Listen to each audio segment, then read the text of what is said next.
Greetings and welcome, guys, gals, and non-binary pals, to episode 433 of the Words About Games podcast, the weekly gaming podcast for words about games. I'm one of your hosts, Amy K. Alexander. I'm joined this week by David Moody. Konnichiwa, mina. Hello, everybody. I hope everyone is well. It's Friday. You know what that means. It's the holiest day. It's video game day. I hope everyone is well. Pretty well. Pretty well. We're also joined this week by the returning lone wolf himself. It's Vitz Patel. Oh, Game Show. How are we doing, everybody? If we all do in different languages, then that's fine. Are we? Oh, shit. I don't know. Moody led with the Japanese. Well, I don't know. I'm not.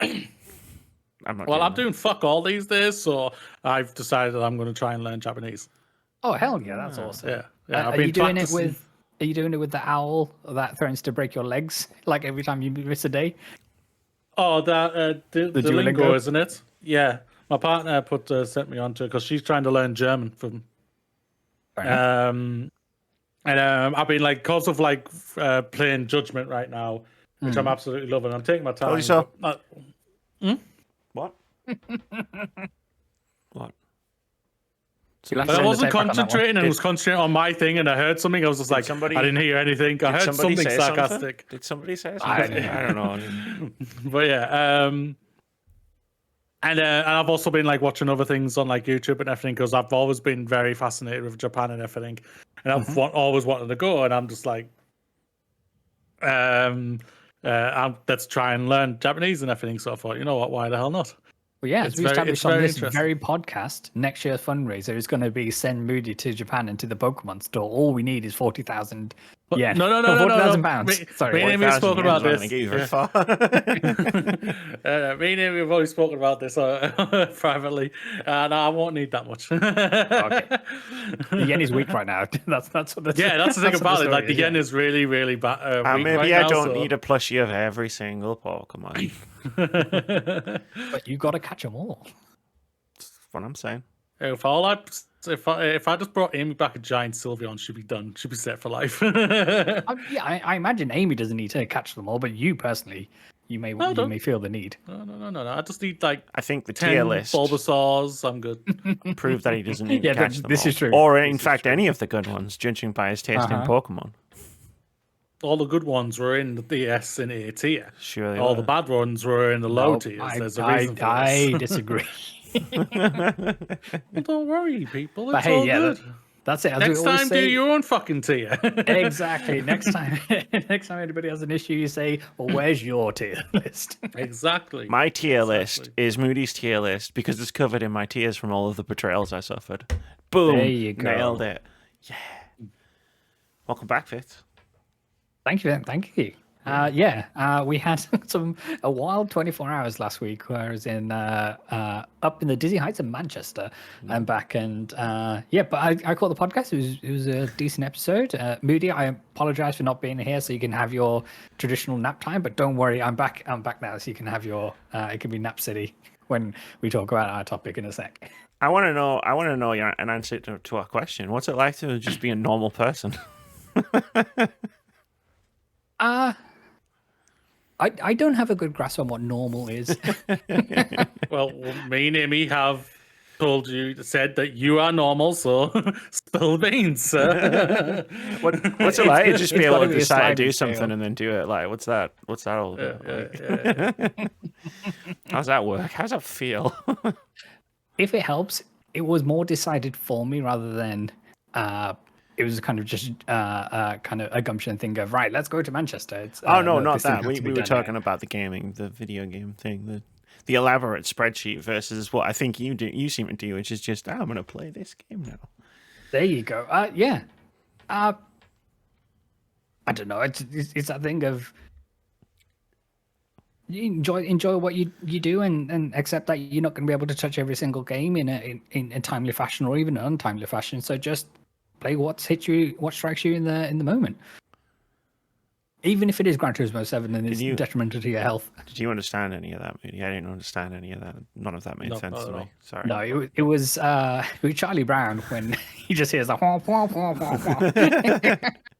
Well, both me and Amy are Barney from How I Met Your Mother, where he's getting told something and he just completely blanks out when he's speaking to a woman. It's just like anytime a woman says she doesn't want to get drinks, and then he hears the Charlie Brown. Or doesn't want to go back to his place. But it's good to have you back. It's good to be a three-person podcast once again. Mm-hmm. With only 2 episodes to go for the year. Are you counting that one? This one in? Yeah. Yeah. Okay. That's it. Technically, after this one's only 1. Yeah, we haven't done this one yet. It's 5 minutes old. Give or take. And that's going to be it for this episode of Words About Games podcast. Yep, we'll catch you next week, go. everybody. See you next week for our final episodes. Peace out. I have to thank I do have to thank Jeff Keighley for like putting the Game Awards on later this year than normal, because last year it was, we're not going to talk about it, we're not going to talk about it, we're not going to talk about it, and then at the last minute some people made some decisions and then we were going to talk about it. This year there's only 1 podcast left after the Game Awards, and that's where we talk about all the cool games that came out this year. There's no space to talk about the Game Awards, even if someone changes their mind. So thanks, Jeff. You dodged a bullet for me. Bitch, she's talking about Jeff Keighley. What we do? What were we never talking about this man again? I know this time. I know, right? And I'm thanking him. She's the one who brought it up.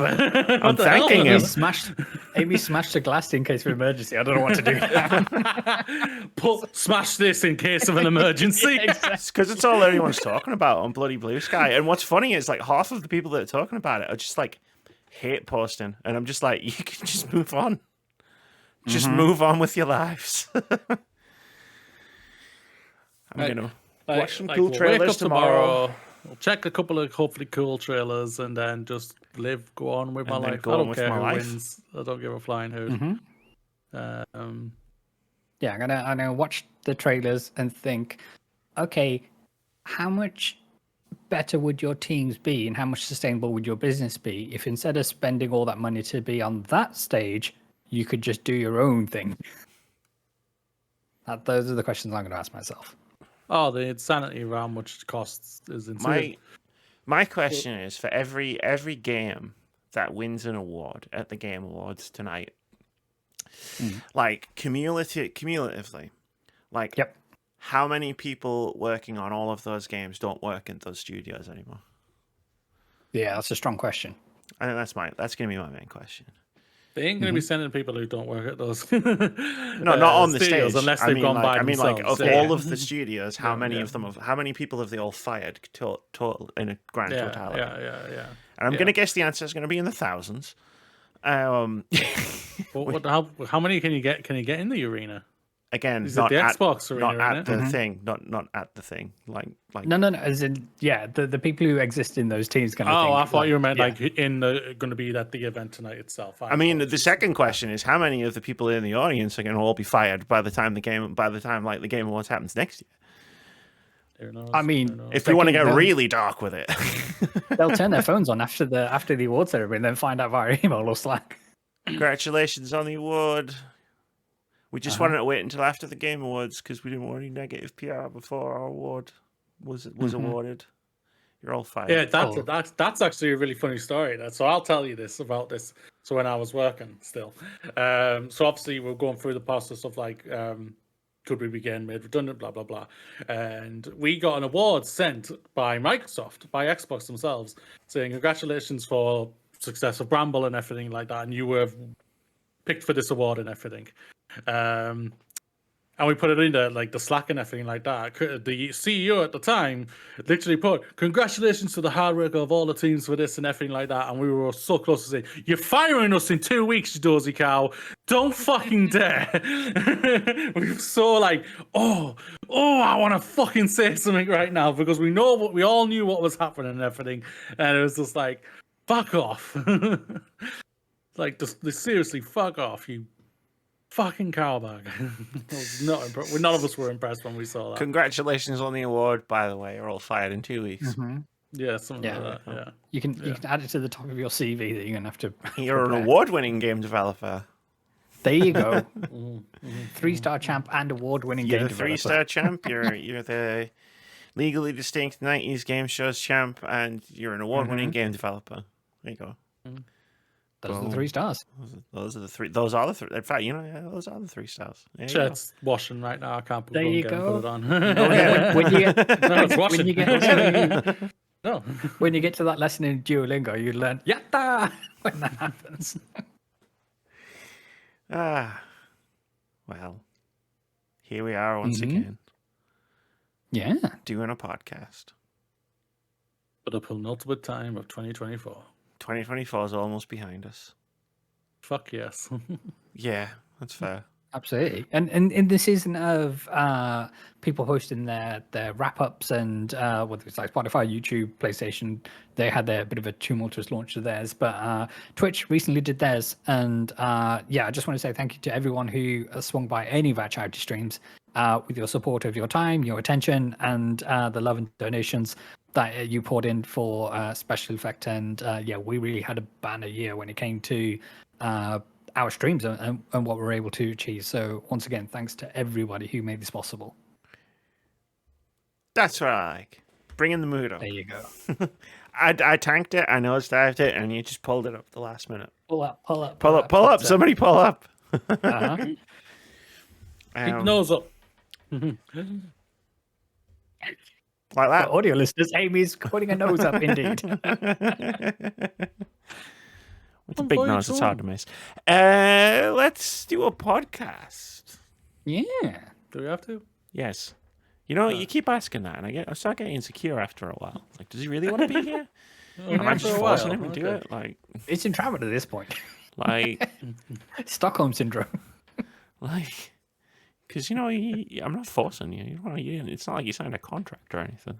I know you say that, but if he doesn't show, then you're going to hunt him down. Well, I mean, if he See, doesn't you know show, where I live. if he doesn't show without telling me, I'd be a bit miffed. But Yeah. and or concerned, depending on if I knew where he was at that moment, because hopefully everything would be all right. But anyway. Yes. I'll make up a story saying I was fighting this giant wind. This storm just came out of nowhere, and I had to fight all the way to get back to my home. But I didn't get in time because it blew me away. See, you can't argue with logic like that. I mean, he's quite proud of the fact that he never really leaves the house. So I feel like I could have to poke take the dog out. I could but poke, I saved the dog. poke some holes in his logic. I saved the dog. I got her back. Sometimes you have to open the window to let some fresh air in, and the wind that came through there blew him out the front door. No, And then he was fighting to get back in. He would blew send me out me. wall. He would tell me. He would do a Star Trek 5. He would tell me like this was happening. Like he'd be like, I can't make it, man. This storm, it's blowing me away. But like he's done it as a voice note, and then I'm just like, but there's no wind in the background, Moody. It sounds perfectly. Noise cancelling mics do wonders these days. No, look, the sun Amy, came look. out. The sun's come out. We are saved. It's a miracle. And that's your Star Trek joke for the day, everybody. There you go. Take your bingo cards. Let's start with a review of a game. I don't know Yeah. anything about this game. I assume it's an Eve game. It sure is. So, guys, gals, and non-binary pals, a very rare event has occurred where we have a brand new Gran Turismo title. And stay tuned to see whether we're bringing out the soapbox to have a rant on. So this is my first Gran Turismo. It's a very odd title for a very odd game. But this is a free title available on PlayStation 4 and PlayStation 5 on the PSN store. It launched on, I want to say, December the 6th. And this is a kind of abridged version of what Polyphony Digital, the team behind Gran Turismo, want to kind of celebrate and kind of mark the momentous occasion that is Gran Turismo turning 30 years old in the as a franchise, to kind of celebrate the fact that PlayStation is celebrating their 30th anniversary and all that good stuff. So this is an abridged version, and what we've had in the past when it comes to the smaller titles, we have like a Gran Turismo prologue. So we had one to 4, we had one to 5, and what these tend to be are kind of just taters about what you can expect in the mainline game, which is supposed to be upcoming. What's interesting in this case is that we've had Gran Turismo 7 for a number of years now. And the listener, I'm sure you've listened to many rant from me about 84 years. Exactly. So this is essentially Gran Turismo 7 prologue, but they can't call it that because the game's already been out. So they decided to kind of catalog together everything that they believe makes Gran Turismo the game that it is, the things that they find most valuable in there, and what they believe the players actually want. And they have a cute strapline that this is a title which is applicable to gamers age 7 to 77. The reason they picked those numbers is just because Gran Turismo 7 is a thing. I'm sure if we were on GT8, that the bar would go slightly higher. So fuck all those who are 7 by the time this comes out. So this is a very short title. It took me around about an hour to get through the content itself, and what it breaks down into is the things, as I say, that they believe are iconic. So we have license tests. So we have 4 license groups with 4 licenses each within them, which is a kind of a bridge. So typically you would have 10 license tests per license in the full game, I would say. It's a short offering, a sample of what you can expect. But as this is a title which is supposed to celebrate the history of Gran Turismo and the lineage that it has, it does it in many, many different ways. But it also doesn't, because it doesn't tell you about it. So one of the last tests that you do in my first Gran Turismo is with a 1990 Nissan GT-R R32 around Trial Mountain. And this, in the original Gran Turismo, was one of the most difficult challenges in there, as in terms of a license test and whatnot. And they brought that back for here. Thankfully, it's a lot easier to do this time round. But so they do these things where they hark back to, as I say, the lineage, but they don't shout about it to say, hey, this was a big thing in the original Gran Turismo. And they don't do that through any of the other bits and pieces that they do. So it's a odd decision there as well. But the licenses were fun, and you can still get your bronze, silver, gold medal and all the rest of it. And yes, friends, we don't move on until we get gold. So we did that. Then it hands you a selection of races that you can do. And there are 3 races across the 3 tracks. So people in the run-up to this are saying, okay, this would be a great opportunity for Playful Digital to add some of the iconic tracks from Gran Turismo which haven't appeared in GT7. So we're talking, a Midfield Raceway, we're talking April Hill, the original Grand Valley Speedway. No, none of that. You get the Miyabi Driving Park. You get Deep Forest Raceway and Trial Mountain. Again, 2 of those are iconic GT circuits, but they're ones that we already have. So we are reusing assets that are in GT7 and repackaging them here, which I don't begrudge because, as I understand, video game development is hard the best of times. So they give you 3 races to do, and you've got 18 cars in the game, which they award you for completing various different challenges. So getting licenses, winning races, that kind of thing. And it has some crossover when it comes to the main game. So if you earn the cars in My First Gran Turismo, they awarded you as gift cards in GT7. In total, they total around about 2 million credits if you go to sell them all. There are no race cars in the game, which is an interesting call. There are no race cars in the race car game. Correct. So it's all road cars, which is interesting. Okay, cool. Whatever. Yeah. That's actually pretty cool, I'm not going to lie. It's the same car. If you just drive in race cars all the time, it changes it up just to make it more... less. It would, but how about if we had some progression? So it starts you off in slow road cars, then you get fast road cars, and then you get race cars. So if you went from slow road cars to medium speed road cars to fast road cars and then into race cars, we'd have a little bit of progression going on that as your skill improved as a player, you would get faster machinery. But no, none of that. That would make too much sense. I get it. Then the other thing they think they thought of what is the tentpole, what is the pillar of Gran Turismo these days that they want to celebrate here, and it's Music Rally. So this is a mode, for those of you who don't know, where you're placed in a predetermined car on a track, and you are driving along to a music track, and the beats per minute indicate how many seconds you have to get to the next checkpoint, in the similar way that arcade races work. In terms of, if you play Outrun or whatever it is, you have to drive to a checkpoint and you get more time. So one of the more, they have like three of these music rallies to do. The last one is to Masahiro Ando's Moon Over the Castle, which is the iconic theme tune to Gran Turismo 7. And that's always cool to do. The second track of note is When the Saints, as I like to say, go over there. And Gran Turismo has always been quirky with their music choices. And again, it's more comical than anything, and I'm not going to begrudge them for that. The way they use music rallies here is in stark contrast to what it does in GT7, where it's not even baked into the main part of the game. It's just like an offshoot that you can do, and it's completely optional. Whereas here, it's kind of, okay, this is like a main thing of Gran Turismo these days. You're going to be doing this a lot, and like I said, in GT7, it's not really featured, so that was an odd choice. There is a kind of just like a practice mode that you can do, where you can just drive at your leisure. There's no times or time limit to hit or anything like that. And yeah, that's around about it.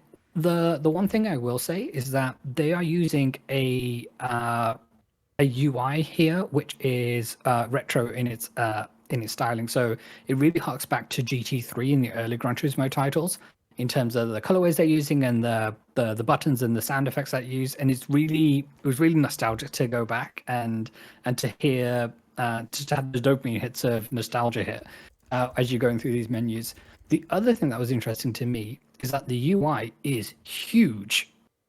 And reading a couple of interviews from Kazunori Yamauchi, the director and producer of Gran Turismo, it's really interesting what he was saying in terms of when Gran Turismo 1 first came out, and people in Japan, especially the older generation, they really enjoy playing Gran Turismo because it gives them a sense of purpose, a sense of community in terms of back in their youth, they used to love driving cars and working on cars and being part of that car culture. And as they've grown up and not being able to drive cars because people are taking their license away from them, that kind of thing, they've still been able to enjoy cars. But with age, with sadly most people, comes deterioration of eyesight and things like that. So they purposely made the UI in this game enormous. And I just thought, what a cool kind of accessibility thing to do. And do we see that in Gran Turismo 7? No, we do not. But that's that's a different discussion. But yeah, I just thought it was really neat that they had that consideration in terms of this is a game for people who haven't played Gran Turismo in a while, have never played Gran Turismo, or have started with Gran Turismo 1 and 2, but then as the new systems have come out, so PS2 and so forth, they haven't necessarily got those. So this might be their first Gran Turismo in a while, and they might be a heck of a lot older than they were when they first started playing them, kind of thing. So I thought that was a neat touch. As I say, it's free and it takes around about an hour for me to do the content. Your mileage may vary. Cheeky pun there. When it comes to getting gold in all the licenses, oh, sorry. If you're there you go. Yeah, if you're motivated like me and to get golds and everything. But yeah, my first Gran Turismo, an interesting prologue for a game that's already come out. Well, I'm already disappointed because when I heard the name, I was like, oh, like have they done like a cute little retro Gran Turismo? No. So I'm disappointed. 0 out of 10. To be fair, they did that before the first Gran Turismo came out. So Kazunori went to PlayStation and pitched Gran Turismo, and he was told, no, go make a cartoony racer first. So he did. And then when that sold well, he said, right, now can I make Gran Turismo? And then Sony said, yes. Sony. Yes. Yeah, that was my only thought. Like, because I hadn't looked this game up, and when he said you want to talk about it, I was just like, I'll wait for Vitz's I'll wait in nervous anticipation of Vitz's review of this game, because I've been around for a lot of your Gran Turismo 7 chats. Yes. So I was like, I hope it's not another one of those, because I don't know how much more this person can take from Gran Turismo. I mean, with this title in particular, I know that it's not for people like me. It's for people who are, as I say, new to the genre or haven't picked it up in a good long while, kind of thing. So I know that I'm a little bit kind of divorced from the target audience, and it might be that I'm divorced from what their vision of a target audience is for GT7 as well. That's why I'm just a curmudgeon on these podcasts when it comes to wait. Maybe I'm the problem. Maybe I'm the problem. No, exactly. It's everybody else who's wrong. Yeah, it's the children who are wrong. That's right. It's Polyphony Digital who are wrong. So yeah, always the children's fault. Exactly, but in that whole thing of this being a kind of an insight into what Polyphony Digital deems important about Gran Turismo, what makes it iconic for them, versus what the player base does, and I think there's been a lot of disconnect between this is what the players want from a Gran Turismo versus what they get. They are picking most of the wrong things here, and it doesn't bode well for the future of the series either. But time will tell. That's fair. I don't know. But yeah, it sounds if you want to sample GT7 and it's for free, then pick this up. It sounds like I'm part of the target audience of this game, because I played the first one, and that was it. And I liked it a lot. I still have it. It's over there. But I haven't played a Gran Turismo since the PlayStation 1, so I mean, I'm not gonna play this. I can't play modern Gran Turismo. I've heard too much. I've seen things. There's a danger of Vitz being right and getting the controller dancing. Holy fuck! We can't have Vitz being right. It's not even that. It's just I don't know if I could go in with a clear mind. I just have 10 months of soapboxes rattling around in my brain, and that one time I was visiting, and you went, "Here you go, Amy, have a go." And as Vitz knows from our visit to the Science Museum, I'm good at old racing games. I'm terrible at new ones. That's my wheelhouse. I'm good at old games. I'm bad at new ones. And we are never going to play Mario Kart 8, so I can always load it over you that I'm better at Mario Kart. Yeah. That's how that works, right? Yeah, 100%. Cool. Well, I'm glad you enjoyed it. Question mark? It was a slight experience, right? How long did it take you to finish it? Did you say? An hour. An hour. All right, cool. So it's it's not a massive time investment if you want to. No, and like I said, it was fun to. I never thought I'd be in a driving game where, when the Saints go over there, we'll be playing over the speakers, and now I've had that experience. You've had that experience. Exactly. Perfect. 10 out of 10. Just for that. Just for the Simpsons meme. That's why you were talking about that earlier this week. I posted the reveal trailer, and I did not watch it. They played the song in there. That's why the live look in my head was Homer going, "Oh, over there." Oh yeah, it's as soon as you posted the image, I was singing along in our Discord chat. But now everything's coming together. Now it all makes sense. Anyway, thanks for that. That's fun. I always like to hear people talking about games. And you're not busting out the soapbox, right? I know the soapbox has been put away. The soapbox is in the cupboard for the rest of 2024. Cool. So Moody, I believe you've dusted off your soapbox for this week's episode. My soapbox. Yeah. Interesting. Well, if Vitz gets on his soapbox to complain about things, do you have a Pokemon ball that you stand on to complain about things? No. Hey, it's good for your core strength if you stand on a ball. Don't. Oh God. Yeah. I know. It was more your face you pulled that set me off. It was which joke should I choose? The moment's gone. This is With this ball or this ball? Let me just. So yeah, I spoke this off podcast and everything like that. But this my topic is there no quality control anymore in the video game industry? And this partially comes off from a topic from another podcast. I'll shout them out on My Xbox and Me. And more than 2 words. What? It's more than 2 words long. Yes, it is. It was indeed. That joke was last week. I completely forgot about that. I won't lie. But no, yeah, they got sent in a question and they asked, they talked about it and everything like that. I thought they had some interesting thoughts on it and everything. And then obviously about the Indiana Jones's kind of funny review and everything about how their experience was, and seeing basically just how broken the game it seemed like. It not broken, but just filled with bugs and everything. It just made me start thinking, and because of how things are going in the industry of like many games that have been, especially mostly a lot of them in high profile AAA games that have gone out that have been just buggy messes. Now, yes, I'll say this right now. Everyone knows this. All games go out buggy. All games go out buggy. We know this, blah, blah, blah. And like the biggest fear for like a QA tester, well, not the biggest fear, but like one of the biggest things for a QA tester. Yeah, we have new fears now for QA testers. Yeah. 2024 has unlocked new fears for all game developers. Yeah, basically, yeah.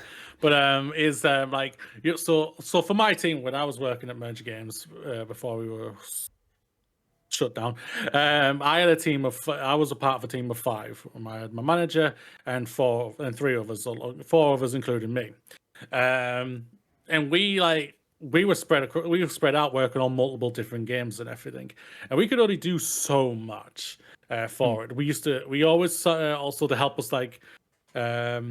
get through a lot of tests and everything. We did we sourced it out to Kudos QA out there on Kudos QA in the UK.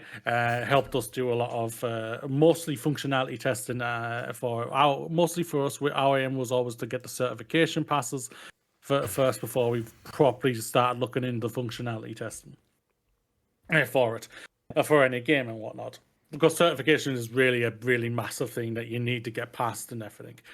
But so a lot of games are like, just to see how so many games that we see go out, again, mostly high profile AAA games that go out are just absolutely buggy messes, hardly anything in it. Like we found out obviously this week of Suicide Squad, the game that I completely forgot came out this year, is getting shut down. Which is with how that reception was, that wasn't surprised by me, but I'm absolutely gutted for the entire team who worked on that game and everything. But like we were all hearing stuff in Merge of this, like, yeah, they're all going to get. There's going to be massive layoffs there because of that. Well, that was before we were made redundant and everything.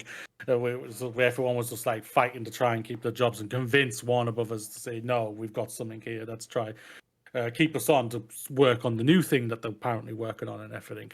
Obviously, it didn't work out.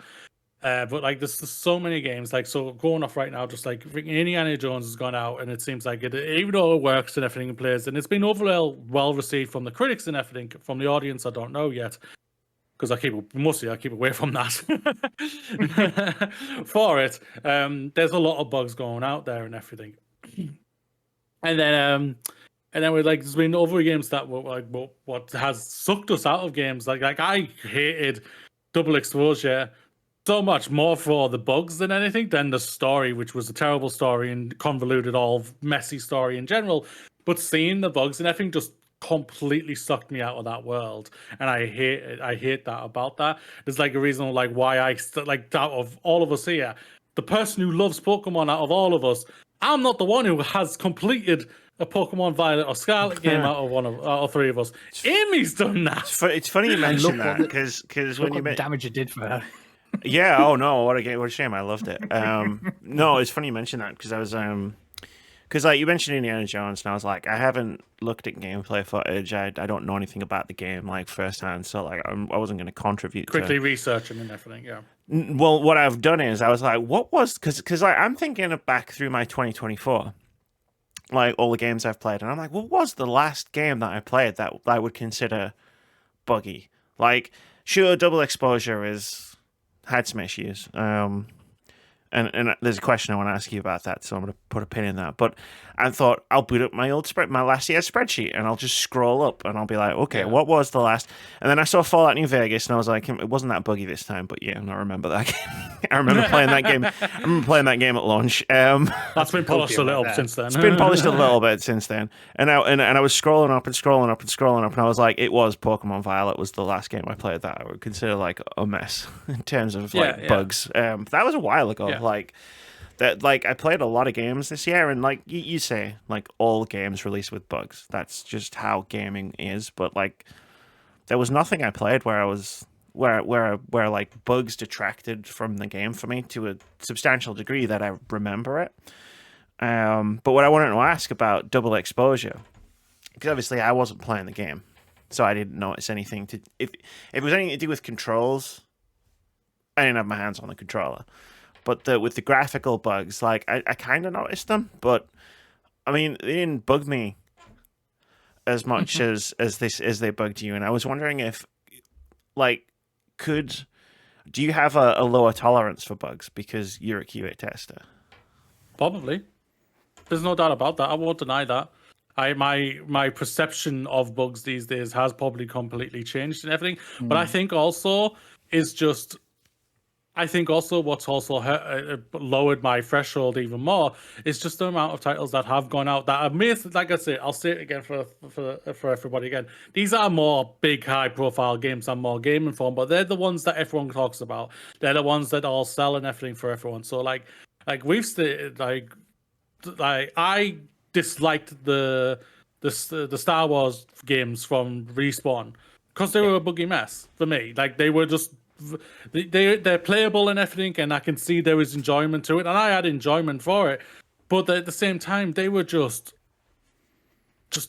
I can't stand texture pop-ins all over the place, frame rate drops, and everything. I sound like a freaking. I need the highest of frame rates and everything. This isn't running at 240 frames a second, but therefore it's objectively a bad video game. Yeah, I don't really give a fuck about that whatsoever. But if I am noticing it and it's just, and I can appreciate people don't notice it, I really do. I do really get that. Some things I did never notice before I became a QA tester and everything. Working in the industry has opened my eyes up like crazy. Like a boss of mine I was just playing along and said, have you noticed that? And I was like, this was like after my first few weeks at Merge, said, did you notice that? I said, notice what? That. No, I didn't notice that. Yeah, that's an issue. You need to get that in. And he explained to me why it was an issue. And I was just like, I did not click on it at all. But ever since seeing that type of thing and all that, I'm seeing other things, which is annoying as hell, which is good for me for work-wise when I get a job and everything. But when I'm seeing it outside of game, in the industry, it's like, you open the Ark of the Covenant and now you can't close it again. yeah. The Pandora's box has been opened for me, and I really can't shut that fucker. But yeah, trying to get going on. Like the Star Wars games, from Respawn, just were a buggy mess for me. Like freaking hell, really everyone like cutscene again. Yeah, like that cutscene. When you sent me that, I was like, "What the fuck?" Like this is apparently it's meant to be an emotional scene, and when Amy gets to it, it's like, like that. It's indescribable. With words. It really is. Yeah, and it's then like, how did Amy not get into the story of Star Wars Jedi Fallen Order? And it's like, maybe because of stuff like this. Yes. Yeah. Exactly. Yeah. No doubt. And then you've got like freaking Starfield, which was overall like a lot of people found a ton of bugs in that game and everything, which was just like yourself for that. Freaking like arguably one of the biggest one that was just like, why the fuck? We know why, money, capitalism reasons. Cyberpunk had its grand return last year and everything like that, where everyone's complaining, why was that not given game of the year, blah blah blah. But I don't care about that. It's just like that game came out 2 years ago and it was a fucking crash of fire of shit, basically, that was just out there of how bad that game ran and everything. Again, the Pokemon. As someone who's playing Cyberpunk 2077 at the moment, this game still has quite a few bugs in it. Now, most of them are hilarious, but it's still a buggy mess and still has some fundamental problems that I can't believe Well, sorry, I can believe, but so we were talking before about our tolerance for bugs and whatnot, and I think I'm one of those who has a very low tolerance for them, and I think where that comes from in my headspace at least, and Moody, being experienced as you are, kind of thing, you might be able to correct me on this, but I think any bugs which are found by the QA testers, and it could be that on certain builds of the game that get to retail, if something pops up that was unexpected and wasn't initially found, that kind of thing.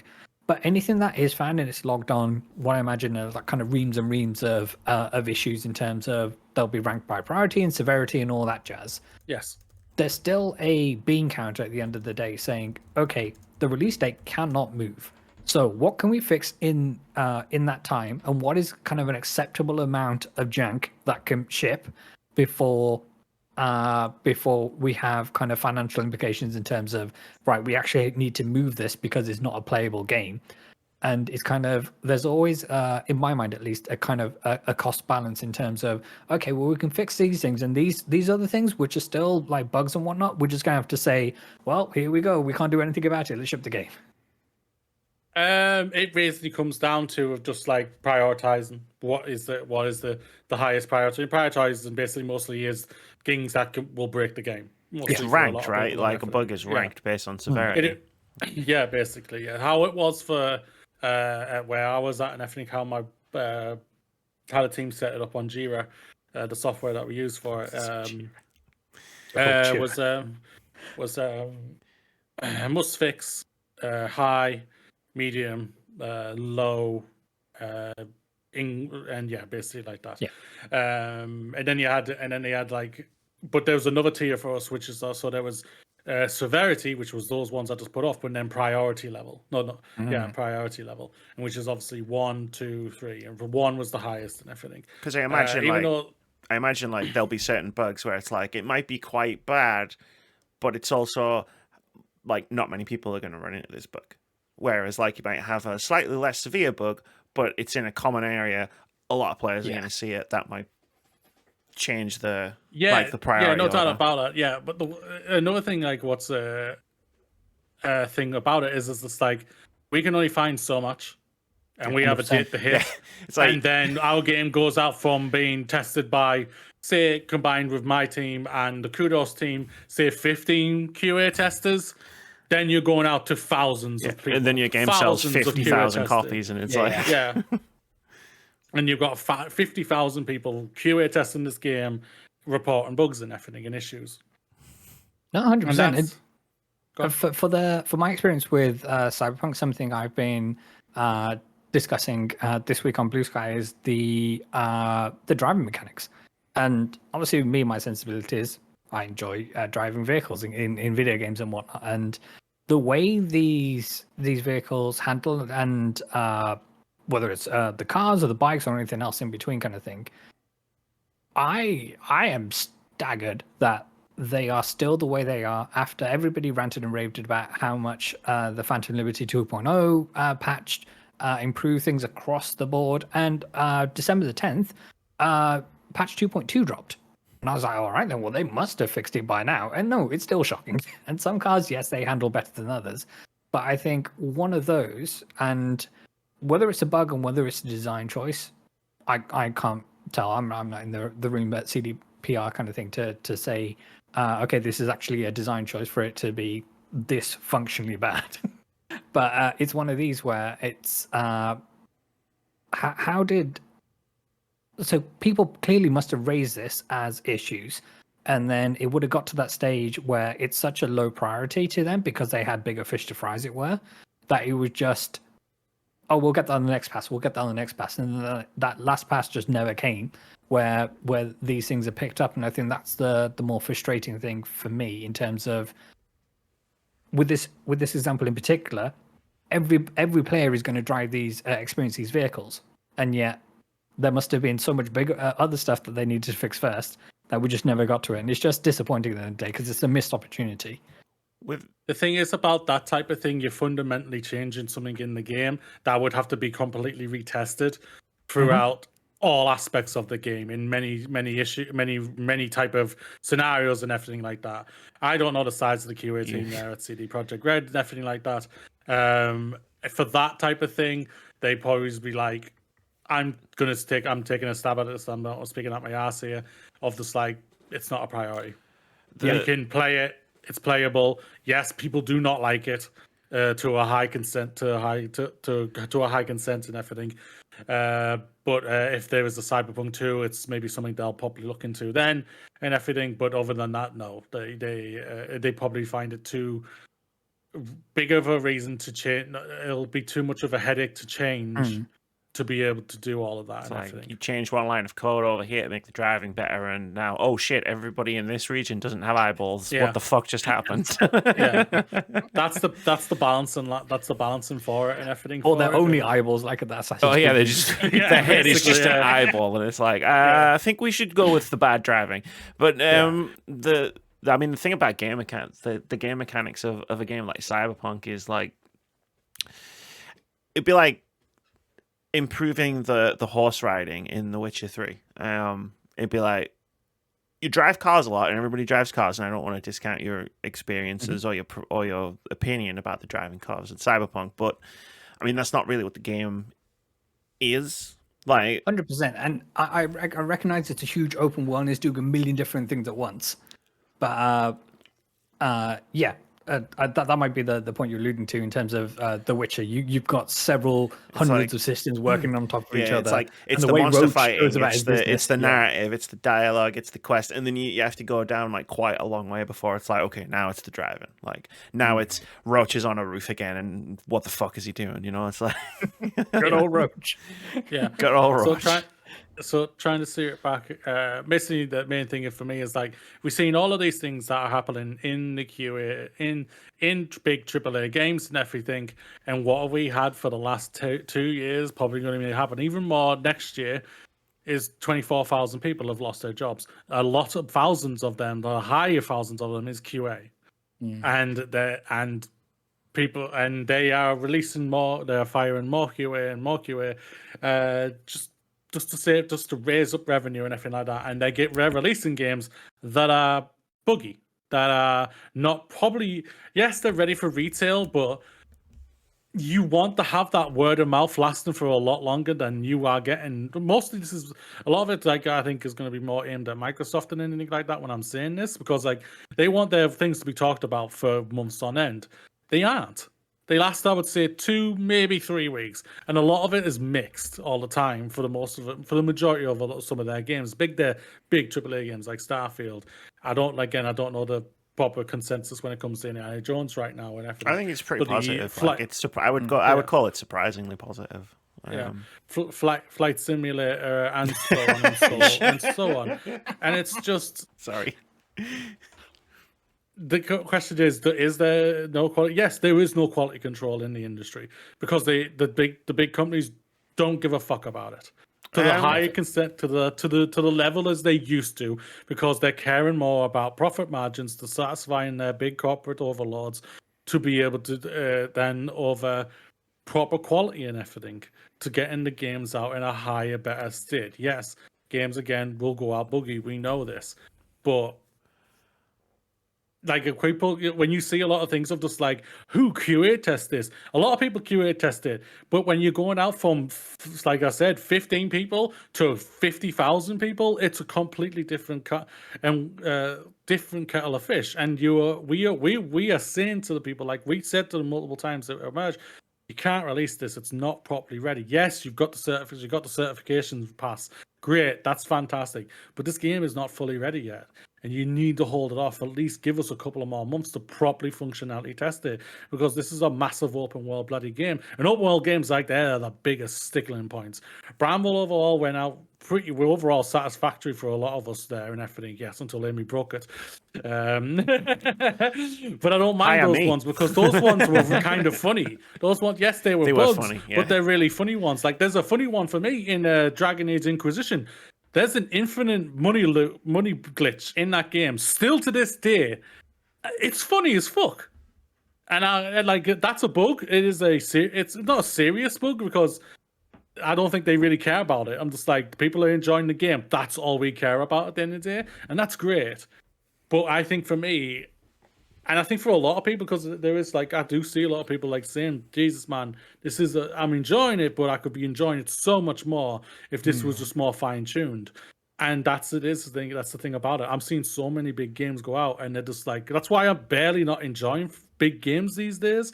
Like why I've gone backwards into playing older games right now, which have had that time to get properly fixed and everything. Not saying like Judgment of what I'm playing right now went out broken or anything like that. Yeah. But don't you dare talk. No, it's just I did play it. That was a game I did play at launch, and like no, that came out pretty well, to be honest. Like, but yeah, I don't know, like because I like you talk about the big core, and I get where you're coming from, and I agree with all of it. But I think like I don't. I'm going to be that. Well, it's not all of the big corporations, but like it is a lot of them, and they do suck. But like we have had a lot of bigger game releases that have come out polished or fine. Let's say fine, because again, like everything has bugs, right? Like I think I'm like to Silent Hill 2, Metaphor, like games that like bigger games. Maybe it's just the games that I'm choosing to play, like in the past year. But it's like the only game that had issues big game release that had issues, apart from Pokemon, which was a couple of years ago, and it sits in its own category. Now. was Alone in the Dark. But by the time I got round to it, like it still had a few glitches here and there, but like nothing compared to what I was seeing from the reviews when it came out. Like I didn't play it for a month or two, and I think I don't want to use the word overblown. There's definitely a different word that I'm thinking of. When a game comes out and it is like a train wreck, like you mentioned Flight Simulator 2024, it's like I think people are going to be talking about that game for a while for all of the wrong reasons. Hey, do you remember Flight Simulator 24 when it came out? But like I just think the magnitude of the conversation around a game coming out like that, I think skews the perception a bit in terms of like how many of these like larger games come out in that kind of state. If that makes sense. Like, and it's shocking that games come out like that, and they shouldn't. But I don't think it's a majority of large games come out in a broken state, like a Redfall state or a Pokemon Violet state. I agree with that in terms of there are a few lightning rods when it comes to truly broken games, and that kind of muddies the waters for everything in terms of. There is an expectation when people are spending £70, $70, whatever it happens to be, that you're getting a polished and final product. And it is disappointing whenever you come across these bugs that, to Moody's point, takes you out of the experience. And obviously, different people are going to have different kind of sensibilities when it comes to what will rip them out of an immersion of a game, as it were. But the point I wanted to get across was you only get one chance to make a first impression when it comes to a game, and whether that's in the review period and if games are releasing with some pretty major bugs, and I appreciate that with review code they'll often get a crib sheet of, okay, we appreciate that this is broken in this part of the game, and these are going to be fixed as a day one patch. Had a lot of whether those all that stuff happens. Yeah, and it's like whether all that stuff happens or not.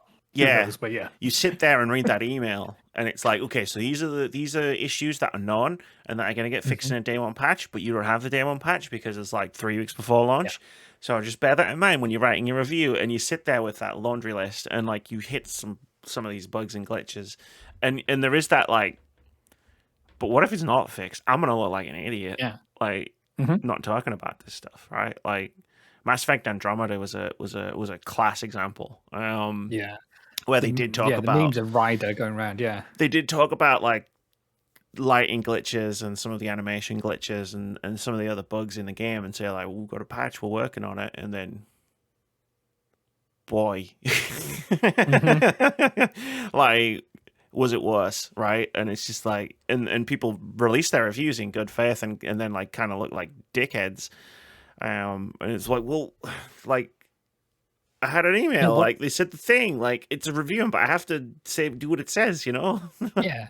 Does every review need to like feature a paragraph that says, "Well, the developer says they're gonna. We've came across a number of bugs, but the developer says, don't worry about it. We got this." Trust me, bro. So I trusted yeah. them, bro. Yeah. And then the other salient point is that for some reason, video game development teams have labeled QA as expendable. Yeah, which is bullshit. Like 100%. And they are just as valuable as anybody else in the team, even in terms of janitorial staff that work at development studios. In terms of if they don't provide a clean work environment for the teams to come in to design the levels or whatever it happens to be, then the whole thing falls apart. And QA is a vital pillar of that.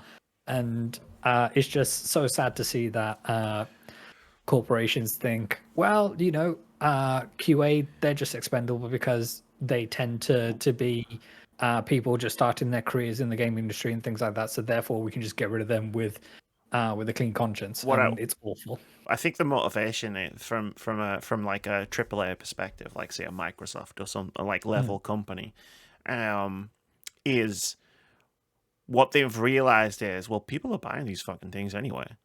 Like by the millions. Like Cyberpunk was not hurting for sales. Like Pokemon Violet wasn't hurting for sales. So it's like I think there's an expectation that like we'll still sell the fucking thing and then we'll just fix it later.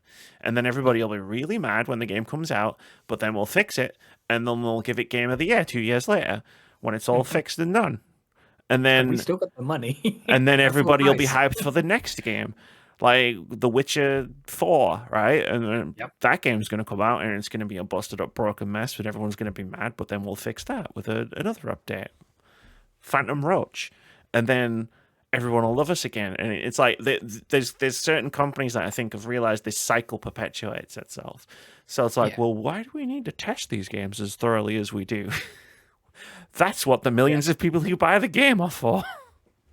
A lot of me wishes the industry is much like Nintendo, who like see the value in having an appropriate amount of time, and a lot of it comes down to the management of the whole production itself, in terms of allowing QA testers and everybody the appropriate time that they need, with contingency for more time if they need it, in order to bring a game to market. And it's one of these that Nintendo will hold a Tears of the Kingdom for an extra year just so they can make sure that it is ship-shaped to their high levels of standards. And I know they don't do this anymore with the Nintendo seal of approval, but that shit meant something back in the day.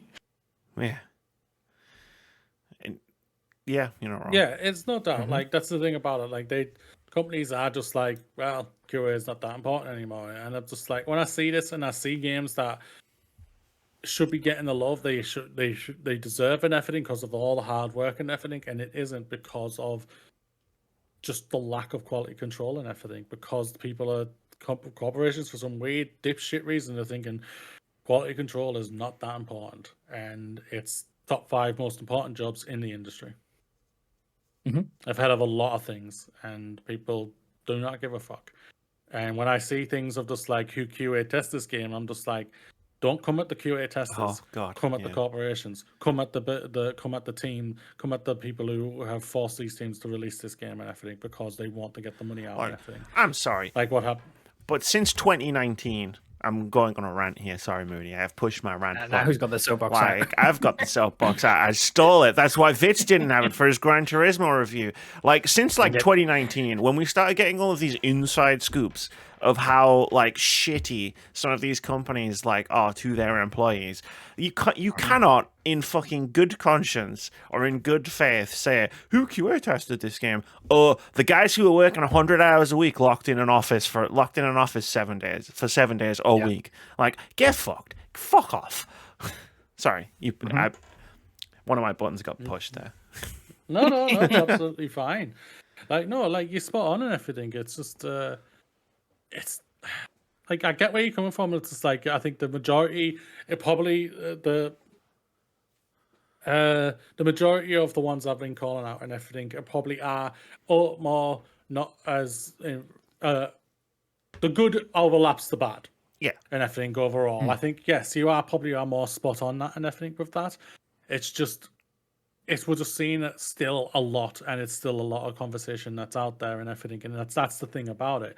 I won't lie, a lot of it is mostly right now at Microsoft and everything like that. Because like I remember a time like I spoke to a friend of mine, a former colleague of mine, who used to work at Microsoft and everything, and they had 75 QA testers, and they called up to the thing and they were finished, game released, blah blah blah. I don't know which game it was, but it was released, and then they were going to be moved on to the next thing.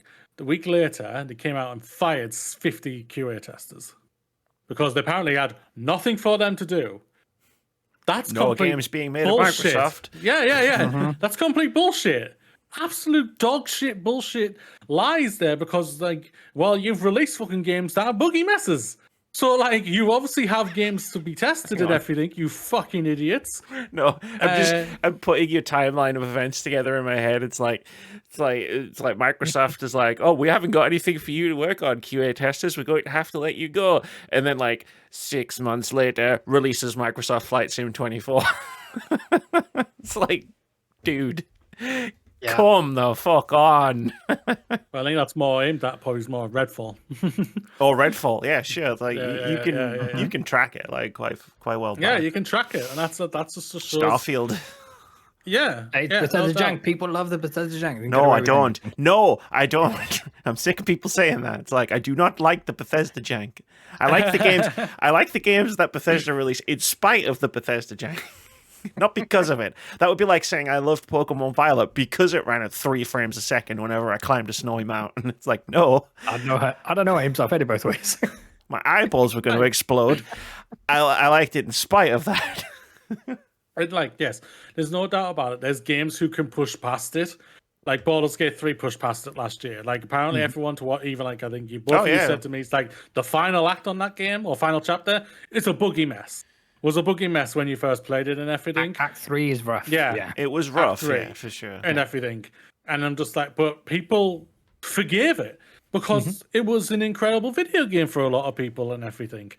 And that's great to hear and everything like that. But there's no doubt about it. They probably did not want to release that game, in my opinion, in that state. At least Act 3. Because but they probably hit a wall where they're gonna have to release it, and they had to release it, I think, more than anything. And even though it came out, massive applause to them and everything, Game of the Year all last year and everything, which was fantastic and whatnot. But it's just, and I'm happy to hear like there have been games like I said with like the Dragon Age one, there's bugs in that are funny ones that I can just get past quite easily and everything like that. There was incredibly funny ones in Witcher 3 and everything, and some like CD Projekt Red in the funniest way turned one into a fucking meme. I remember when it came the cows, right? The cow, yeah. That's incredible, though. That is amazing. And then they released Cyberpunk in one of the worst states ever. And I am more just worried about the industry I'm in right now because, like, right now we're seeing nothing but like 24,000 people have been sacked in the last 2 years. Going to be more next year, and a lot of them are QA. And people and the industry is in a dire strait where you've got freaking idiots like Phil Spencer saying we're trying to fucking be boss. Stop sacking your QA teams. Stop it, you absolute wanker. I'll say it. Stop sacking. Stop it. Yeah. Stop talking. Stop doing things. Stop being an absolute bellend because, like, when you say those things like that, we all know what it is. You're going to sack people. Like we know what's coming in the first 4 months next year. Oh, January. Microsoft are going to fire. It's a yearly about tradition. 2,000 people. It's a yearly tradition. They're going to fire a bunch of people in January, and everyone's going to be like, "I'm shocked by this turn of events. How could you betray me like this, Phil Spencer? Yeah. I thought you were a nice guy." And it's like, no, come on. Yeah. Get your head out your ass at this point. Like, wake up, please. Yeah. Can I ask one question? So the games which we say kind of can get past bugs and stuff like that, and people have more bandwidth to kind of forgive them. Do you reckon that's because they are banking on the fact that these tend to be of known IP, or people had enough time with them? Say with the Baldur's Gate 3, I know a lot of people were new to Baldur's Gate, And for sure, there was a lot of people who rode or die for Baldur's Gate 1 and 2 kind of thing, but they loved everything in Act 1 and Act 2. Therefore, by the time they got to the performance levels, or lack thereof, in Act 3, it was kind of, well, I don't mind this because the first two were world-class kind of thing. And is it the fact that, with a Pokemon, it's okay for Pokemon to get away with it because people love Pokemon? It's two things, right? You've hit on like two separate things there. The Baldur's Gate assessment is pretty much spot on. It's like, I'm having a really good time. I can deal with the bugs. If because it was mostly just outdoors in that last area. Yeah, in Baldur's Gate 3, when there's lots of people, it was just running slowly in that area, and you don't spend a ton of time in that area. So, like, if it had been omnipresent, right? Like, if the entire third act was like having frame rate issues, like, it might not have been so easily forgiven.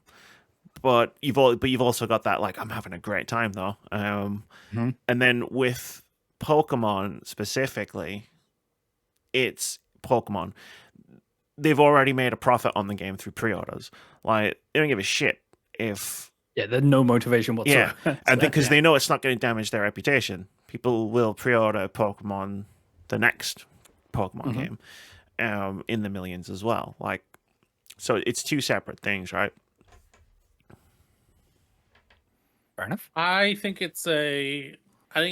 kind of spot on with a couple of things there. It's like, when it comes to Pokemon, it's like, I do think that they have took a step back, because like the next Pokemon game was meant to come out this year. I think obviously they've come to either decided they're going to hold it off until the Switch 2, and it's going to be a launch game for Switch 2, or they've realized this needs more time in the oven to get released and everything like that. Because I don't think, yes, they got a lot of sales for Scarlet and Violet. They also got a lot of bad press. They did, at the end of the day. And I think in the what I've researched and everything, in the Japanese culture, bad press is not a great thing for them. They don't like it. Like, no one can perpetually release bad like buggy games, right? Like, eventually they would have to like have a reckoning. Like, yeah. Well, the thing is, that year they did release 2 games that were buggy. Arceus was a buggy mess at the same time, but it wasn't to the level of what Scarlet and Violet was. Arceus, you could play. I could play, and even though there were bugs and everything like that, I wasn't working in QA then, so they didn't annoy me that much. But it's interesting. I haven't played Arceus since then, so I think it might be different then now. But then suddenly, like, trying to play a Scarlet and Violet, I was just like, this is an absolute fucking mess. And it was. The worst thing about Scarlet and Violet for me is that a lot of people say it's arguably one of the best Pokemon games. And that pisses me off even more. Because it's arguably one of the best Pokemon games, and I can't play it because it's difficult to play in the state it is right now. And trust me. Yeah. Like, I've tried multiple times to start it back up, and then I just see the fucking thing of just like a Pokemon sink into the ground, and I'm just like, and that's like tip of the iceberg. And I'm out. It's not even like top 20 bug in Pokemon Violet. Yeah, this is the thing about it. Like, people, the Pokemon fans disliked Brilliant Diamond and Shining Pearl. I get it to a certain extent, because they basically were just copy and paste same games from Diamond and Pearl and everything, just with a different skin look as well. I don't think it like the skin look of the new aesthetic look to it as well. Like a remaster would be. Yeah. But those games went out. When it comes to bugs and everything like that, I didn't see any to the extent of that made me not want to finish those games. That's the thing about it. Those games I could finish quite easily and enjoy myself and just sit back and just chill and play. But Scarlet and Violet I couldn't, and that's the thing about it. There's probably a slight difference, and please correct me if I'm wrong. It's a different level of stakes when it comes to a mainline Pokemon title versus a quote unquote spin off when it comes to an Arceus or anything else kind of thing. And there's, like I said, there's going to be more eyeballs on the next mainline Pokemon that's coming out versus Legend ZA is probably going to be a different one, because that'll be the first one on allegedly new system and that kind of thing. But yeah, it's kind of, when you're talking, what is it, Gen 9 Pokemon? This is the one, right? And that comes out of Buggy Mess. It's probably more offensive, for use of a better term, than how Legends Arceus is, because we know that they're trying something new and that kind of thing. Yeah, no doubt about that. But at the same time, it's and I agree with what you're saying. The mainline games are going to be the more scrutinized ones than probably spin-offs are. No doubt about that. I completely agree with it for that. But I think just the thing is about it, because it's happening. Even though, yes, I agree with that. Like I agreed with you, is that the deficit is better than bad. Yeah. And everything. I think some of them are so high profile that it's making people pay more notice than ever before. Yeah. Like the games that are shouted off, Cyberpunk, bloody the Pokemon games. Everybody has like to that. get their discourse tweets in, right? It's like, yeah, oh, there's a discourse happening. I must tweet about it. Yeah. And like, no one's going to be like, this game runs well. Like, you're not going to get 100,000 tweets of like Silent Hill 2 running well. Like, whereas you'll get 100,000 tweets about, look at this dumb shit, and it's like fucking like Microsoft Flight Sim. It's that thing that we don't get the positive tweets because people are too busy enjoying the game. Whereas whereas I'm just sitting here like, wow, this is really good. Like, I'm enjoying playing the game. Like, like one of the funniest things that came out of the PS3, Xbox 360 area was how PlayStation handled their certification test, and that was all thanks to Ubisoft. Because Ubisoft took them for basically a ride. Because normally you could get a certification test and they would do it for free, and they would do the entire game. Now they charge you, and if they find, like, say, 5 must-fix issues really early, they'll send the game back without even finishing the game and everything, saying the game's not ready, blah, blah, blah, you've filled on these, and those. That's not even fine, going through all of their tests and everything. Ubisoft pissed them off so much, thanks to Assassin's Creed Unity, that they knew they sent in the game. They was going to get a full certification test from PlayStation. PlayStation did the full certification test of what they could, sent it back, give them all the say this is failed, blah blah blah. They fixed all of it, sent it back to them. PlayStation passed it, and then they sent it out for release without doing any proper functionality testing on it. And that's why we got Unity how it is, and that's why PlayStation now even more difficult when it comes to certification passes. Thank you to Ubisoft. Thanks, Ubisoft. What a weird episode. Thanks, Jen. Thanks, Ubisoft. Right. Is there anything else anyone wants to mention on this topic before I kick it over to a halftime? I'm all good. Stop fucking over QA testers and just properly fucking work your games Fuck out. you, games industry. Nailed it. No. I want to get a job, please. Thank you. That's fine. I'm the one that said it. It's fine. That's true. Like, yeah. Hire Moody. They might associate me with you. Don't associate this man with me. But also, if you can fix industry before you hire Moody back in, so he has some sort of job security, that'd be great. Thank you. He's pretty good at his job. I played his entire game and I only found 2 bugs. And that's not very many bugs. Everybody. That's a low batting average. You should see how I've broken games in the past. Woo! I could tell you some stories. All right, let's get out of here. Let's do a quick little halftime when we come back from Vitz telling you about our cool special effects fundraiser, which is still live until the 31st of December. We'll do a little indie game of the week. Until then, peace. What's good, everybody? I hope you're having the best day. The Words About Games podcast is fundraising for the fabulous team over at Special Effect. If you didn't know, Special Effect is a charity that transforms the lives of physically disabled people all over the world through innovative use of technology. The heart of their work is the mission to maximize fun by helping people control video games to the best of their abilities. They're bringing families and friends together, having a profoundly positive impact in quality of life, confidence, and rehabilitation. Amy, Moody, and I have been working on a number of streams to bring you a whole host of shows, games, shenanigans, and more. Everything from ranking Resident Evil, becoming the noble team in Halo Reach, and finding our competitive streak in legally distinct and 90s game shows.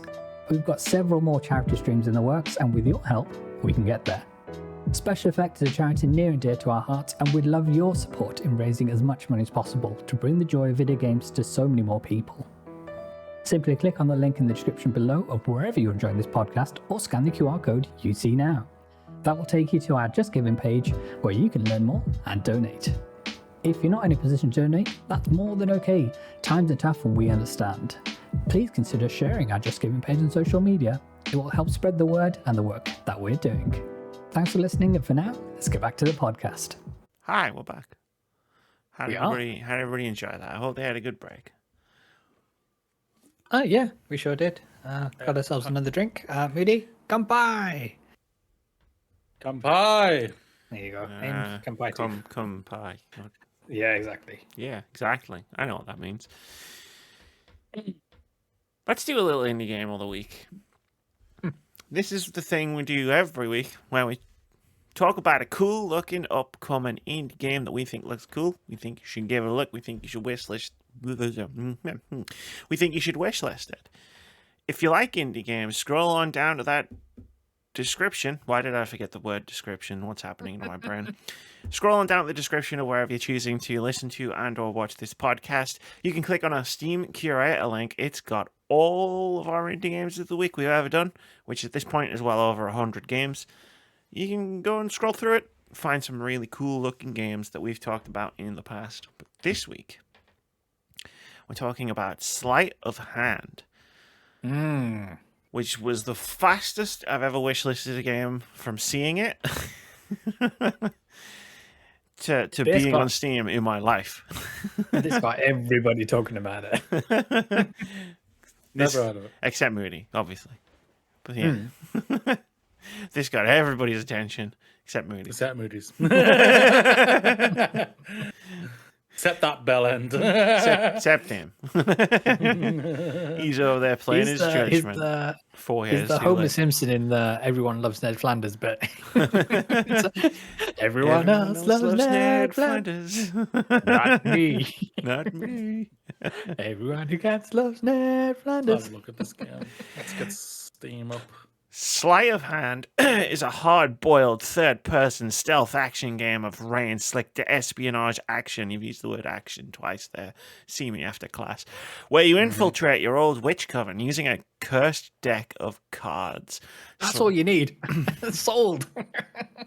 Sleight of Hand blends tactical card-based mechanics with real-time immersive stealth gameplay, offering a fresh take on both genres. And then, yeah, cards, special abilities. It's got a stealth action sandbox. It's all about experimentation and expression. It's basically, the way it was described to me was, this is Metal Gear Dishonored. Yes. With cards. And I was like, sign me the fuck up for that. Yes. You said Dishonored. You lure guards into honey traps. What more do you need? keyword, Amy activated. Somebody say Dishonored? Yeah. But yeah, no, this game looks really cool. I think there was a Day of the Devs, I think it was, that it got shown off at. I watched a bit of that. I missed Sleight of Hand. But I tuned in for a bit of it, and I don't know. I had one of these moments. I know this isn't about the indie game of the week, but I had one of those moments where I was like, am I old? Because I was like watching all of these trailers and I was like, none of this looks particularly appealing to me. Am I old, or have I just tuned into the wrong part of the video? And it turns out, existential crisis avoided. I just tuned into the wrong part of the video. There you go. But because this looks fucking cool. And I think you should wishlist it. Go and have a look at the Steam page.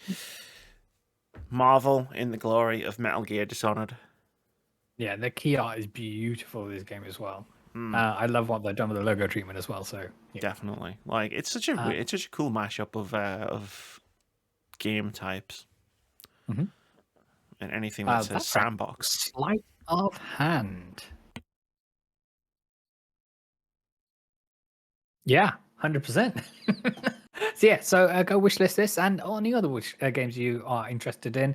We've spoken at length on this podcast about the benefits of wishlisting games and how it helps developers with discoverability of their games, and how it allows Steam to get a view on which games have the juice, which games have hype at the moment, and then it can float those up to the front pages so they can be seen by even more people. And it also helps developers get a sense of, okay, pre-orders may not be live, but there's a lot of interest around this game, and that might help them to sell that game to a publisher. Or there's many other benefits to wishlist games. And at the end of the day, it makes them feel good. And isn't that what we all do this for? Yes. Yes. There you go. Yes. Thanks for the cover there, Vitz. Yeah, and both of my fellow co-hosts were incapacitated, slowly dying off screen. It's like, oh no. Wait, you dying? I was coughing, and you were sneezing, and Vitz was just like sat there, and I was like, go. Please, one of us needs the podcast. One of us needs to speak. Crap! Can't have dead air on a podcast. No, I Pregnant mean, pauses now, I think. our poor audio listeners. Yeah. He was just like, "Wait, did it freeze?" And, nope, it's still going. Everyone's just dying. Depend what freezing means to you. Yeah, I mean the hosts definitely froze. That's for sure. But yeah, no, that is Sleight of Hand. Go check it out. So let's move on to the final topic of the week. Amy couldn't come up with anything this I can week. tell that. I'm just gonna be perfectly honest. Amy It's either that or she's going to talk Game Awards, and that wasn't happening. Amy, chat, so- No, that's next week, chat. There you go. Stay I tuned. I will not be here next week. I'm washing my hair. I've got a thing. I'm Sorry, painting my horse. I'm gonna miss it. Yeah, I'm painting. Gonna paint I've that horse. decided to watch paint dry. It's more interesting. Yeah, there was a sick part of me that was like, should I watch it though? And then I was like, it's at 12:30. No, that was it. I just instantly just went, no. I'm good. Thank you. There's only so much of him I can stand, and I think I would run out within like a couple of minutes. Probably. All right, let's pull up from discussing Game Awards because we're discussing Game Hello, Awards. everyone. That's it. That's my Jeff Keighley for the year. Yeah, we've been playing Fantasy Critic all year. So I thought, why not just talk about Fantasy Critic for the last time? Because next week we're gonna be talking about all of our favorite games from the year of 2024. So Yeah, sure. yeah, no, don't worry. I've got a plan. We talked about it on the podcast last week about how we were going to structure it because like you guys don't play any games, and I've got an idea. I've got a structure, got a plan, all up here. But we'll be busy doing that next week. So this week, let's just talk about Fantasy Critic. Why do you want to talk about Fantasy Critic? Could it just be because Amy is like 60 points ahead of the nearest competitor? Could that be why? Maybe that could be the motivation. Who knows? The ego on Amy. Attack of the Smagheads. Yeah, and could it be because half of the field stopped playing at some point? That could also have contributed to my win. But well, one definitely. One I don't even think participated one didn't start at all. One didn't start. At least one of them bloody literally just filled their entire sheet and just went there. I'm done. See, I'm playing. Bye. There you go. And fair play to Three Crazy Cats. It's just like they played. Solid fourth. They played. Solid. Yeah. Yeah, you know. It's just like the other two were just like, yep. Wash my hands off it. One literally washed their hands off it because they didn't participate whatsoever. It should be said that as a market improvement of them from going to fourth. And it's a solid fourth. Like a little bit of improvement next year. Hey, anything can happen. But He was leading for a while. I'm gonna call it. Some of the points totals might shift a little bit. At this point, even if Hollow Knight Silksong is shadow dropped tonight, it's not going to change the final standings apart from like Moody's going to be in second instead of third. But yeah, so in last place with 47 points, it's Feywold and the team at Mr. On Goodwill Ambassador. There you go, GG's. Well done. You failed to turn up for 12 months. You finished last. Congratulations. You didn't even have you still pass the course though. You didn't even have the Joe Medforce effect. Of not finishing last despite not playing. That still stays as the best thing ever. That was probably the best thing that's ever happened. In fifth place with 54 points, it's Elf Daughters actually going to play games this year. Yay. She kind of played. And then Played more than Fairwald. We'll say that. In fourth Hey, place. if you're not last, you can talk shit. That's all I'm saying.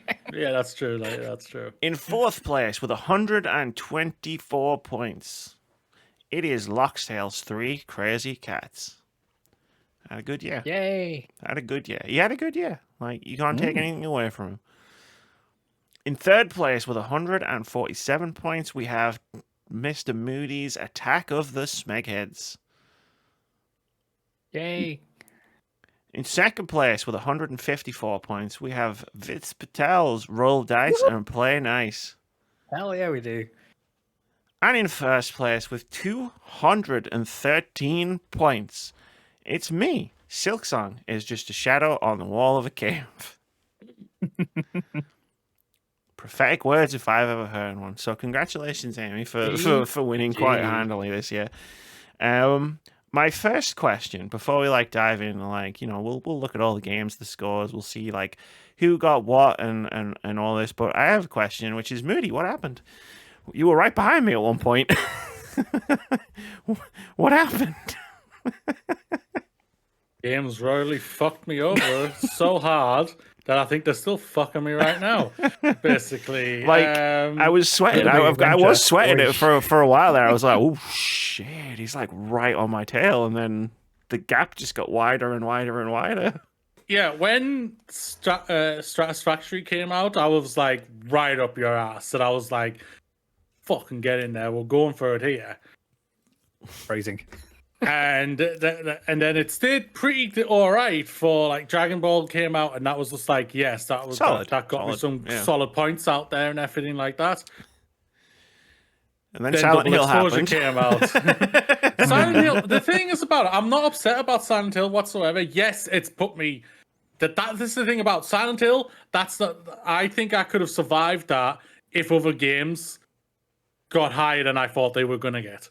For me personally, the one that's royally fucked me so much that it's put me in third place is the Little Big Adventure Twin Sens Quest, which I'm never reading Steam reviews ever fucking again where they were just this is a fucking mush or like that. I'm because it worked for Stratusfactory. Stratusfactory had overwhelmingly positive. I was thinking, fucking lock that in. Boom. Nah, Little Big Adventure. Twins and yeah, that was just it aims and then all there was the other Steam games reviews I left obviously paid off. like Age of Mythology 83, really good score and everything, that's really consistent. But I got screwed over by Lego Horizons Adventures and Double Exposure. Now looking back, I will be I've never fucking picked those games and whatnot. Hindsight is no doubt about it is a freaking thing. I'm not disappointed that I picked, even though I didn't get any points for it or anything like that. I'm not disappointed I picked Silksong because there was always that chance. If that came out, like you said, like you say, if that shadow dropped tonight, I'm back in second instantly. Instantly, that's easy. You are back in second. Yeah, I'm back in second, no problem whatsoever. Dish bash bosh, bada bing, bada boom, no problem. That, we are discussing the results on tonight's podcast. So at the time of recording, you are fixed in third. Well, I gotta say, it was an impressive. Hasn't fucking finished, Vitz, so don't listen to Amy. We are talking about it now. The only thing, the only thing that could possibly change at this point, and I think what impressed me the most about Vitz's rise into second place was that he didn't have anything to do with it. He's still got a game. He's still got a space on his team. He got prompted multiple times by me saying, "Hey Vitz, do you want to finish your team off? Maybe do you want to play the game?" And you were just like, "No, I'm good," and it worked somehow. There's no doubt about it. Vitz has had an incredible back end of the year. He had Metaphor. He had Rise of the Golden Idol. You had Astrobot, obviously, that came out August, September time. You had some really hot bangers out there and everything. Dragon Age Veilguard didn't hurt you as much as Silent Hill hurt me and everything. The thing is, both of us had negatives on the counter picks, but also positives on the counter pick, which is even more funnier. We both got points and lost points on it because I won points on my counter pick, one of my counter picks. Oh, The second, the second, was it Lockstone we picked test drive? Yeah, I knew that game was going to be broken because all the rest of them have been duds. So I knew that was an instant lock right away. Yeah. I did get I think lower scores than I was anticipating for things like Another Crab's Treasure and Penny's Big Breakaway and things like that. Yeah, and like No Rest for the Wicked, I thought that was going to do slightly better for me. #Blood. We did nothing because it was in early access. Yeah, which is fair kind of thing. But Aiden Chronicles, I thought that was going to do a lot more for me. Visions of Mana, that only got me 7 points as well. There's this weird JRPG effect I've noticed from doing like Fantasy Critic like over and over again for years. There seems to be this weird like JRPG effect where it's like it's either high 90s, like in the 90s, fucking Game of the Year contender, or it's in the 70s, and JRPG fans really love them. Yeah, but like they don't hit that like sort of general reviewer like positivity, and it's like there doesn't seem to be an in between. I can't remember the last time I saw a JRPG just hanging out in like the 80s, the mid 80s. Mm-hmm. It's either the best thing ever, or it's not. It's either metaphor or it's like Eden Chronicles. You know, it's like there's no middle ground. Yeah, the thing was, Amy, you were just consistent throughout most of it. Yes, you had a couple of that were under, like the 80s and everything. You had like Open Roads that got you no points whatsoever, but didn't lose you points. But you were just nothing but massively consistent throughout the year. And you had a massive, also like Vitz, had a massive back end of the year. Dragon Quest, Zelda, UFO, and I Am Your Beast. All bangers overall for you that got you massive points and everything. And yeah, like...